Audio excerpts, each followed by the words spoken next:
ত্রিরঙ্গা যাত্রা আয়োজিত হলো সাঁইথিয়ায়। সাঁইথিয়া ইউনিয়ন বোর্ড থেকে সাঁইথিয়া পৌরসভার পক্ষ থেকে একটি ত্রিরঙ্গা যাত্রা করা হয়। মিছিলটি শেষ হয় হাই স্কুলের সামনে। ত্রিরঙ্গা যাত্রায় উপস্থিত ছিলেন বিজেপির বীরভূম সাংগঠনিক জেলার সভাপতি উদয় শঙ্কর ব্যানার্জি ও সাঁইথিয়ার বিধায়ক কৃষ্ণকান্ত সাহা। হিন্দুস্তান জিন্দাবাদ। আর ভারত সরকার এবং পশ্চিমবঙ্গ সরকারের উদ্যোগে আমাদের মিউনিসিপ্যালিটির উদ্যোগে আমাদের এই তিরঙ্গা যাত্রা, সাঁইথিয়ার আপামর জনতা মানুষ সবাই এই তিরঙ্গা যাত্রায় পা মিলিয়েছে। সকলের মধ্যে দেশপ্রেম এবং জাতীয়তাবাদীতে সবাই উদ্বুদ্ধ হয়েছে।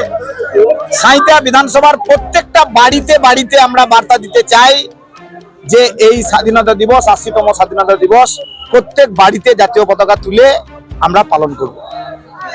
সাঁইথিয়া শহরের মিউনিসিপ্যালিটির পরিচালনা এবং ভারত সরকার এবং পশ্চিমবঙ্গ সরকারের নির্দেশে এবং বিধায়ক সাহেবের সৌজন্যে সাঁইথিয়া পৌরসভার গেট হইতে সাঁইথিয়া শহরের গার্লস হাই স্কুল পর্যন্ত তিরঙ্গা যাত্রা আমরা আজকে পায়ে পা পেলাম। তিরঙ্গা যাত্রায় কি কি ছিল?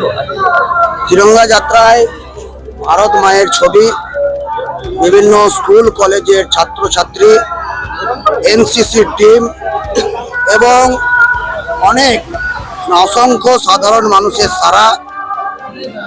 জনতা জনার্দনকে অনেক অনেক ধন্যবাদ সাঁইথিয়ার, যে তারা এই ভারতবর্ষের স্বাধীনতা দিবসের প্রাক্কালে তিরঙ্গা যাত্রায় জাতি ধর্ম দল নির্বিশেষে সবাই পা মেলানোর জন্য।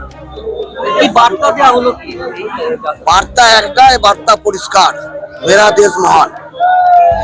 ভারতের পতাকা কত ফুট চওড়া, কত ফুট লম্বা ছিল? ২৫০ ফুট লম্বা ছিল ভারতের জাতীয় পতাকা, চওড়া ৯ ফুট ছিল।